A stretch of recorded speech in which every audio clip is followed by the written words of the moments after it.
अस्सलाम वालेकुम व्यूअर, आज मैं आपको सेफ्रोफ्लॉक्सासिन पर रिव्यू दूंगा जो सिरप और टैबलेट के फॉर्म में मार्केट में अवेलेबल है। साथ इन्फ्यूजन की फॉर्म में भी आती है। ये ब्रॉड स्पेक्ट्रम पावरफुल एंटीबायोटिक है जो फ्लोरोक्विनोलोन ग्रुप से इसका ताल्लुक है। 125 मिलीग्राम, 250 और 500 मिलीग्राम की स्ट्रेंथ में अवेलेबल है। ये ब्रॉड स्पेक्ट्रम एंटीबायोटिक है, हर किस्म बैक्टीरियल इन्फेक्शन को ठीक करने के लिए दिया जाता है। अगर इसकी यूजेस को देखा जाए तो स्पेशली ये एंटीबायोटिक यूटीआई में दिया जाता है। जब यूरिनरी ट्रैक में इन्फेक्शन होती है, मसाना में इन्फेक्शन होती है, यूरेथ्रा में इन्फेक्शन होती है, पेशाब में जलन होती है, किडनी इन्फेक्शन होती है, तो इन हालात में दिया जाता है। गनोरिया में दिया जाता है।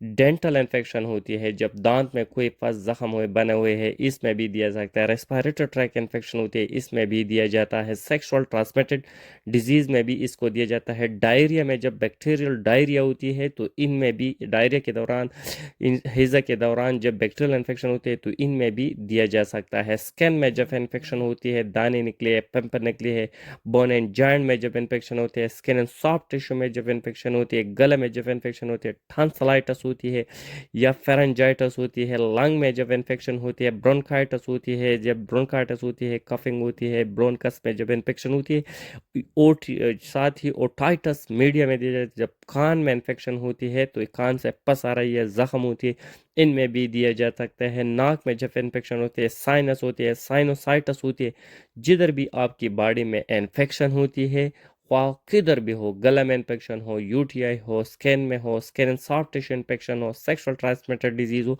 जो भी इन्फेक्शन होते हैं, इस इन्फेक्शन को ठीक करने के लिए आप इसको दिया जा सकता है, क्योंकि एक ब्रॉड स्पेक्ट्रम एंटीबायोटिक है और इसकी मुख्तलिफ ब्रांड्स होती है।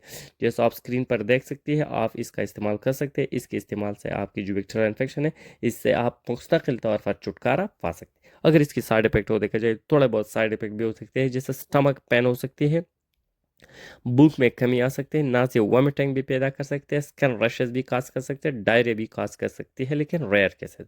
अगर इसकी प्रिकॉशन को देखा जाए तो ये प्रेगनेंसी में नहीं देना चाहिए, जो लोग इससे हाइपर सेंसिटिव इसको नहीं देना चाहिए, लैक्टेशन वाली मदर को नहीं देना चाहिए, और 1 साल से कम उम्र वाले बच्चों को भी नहीं देना चाहिए। अगर डोज को देखा जाए तो बीडी देना होगा, और डिफेंड कर देते हैं पेशेंट की नोयत पर और एज पर इसकी डोज। जो भी मेडिसिन आप इस्तेमाल कर रहे हैं, इस्तेमाल से पहले अपने डॉक्टर से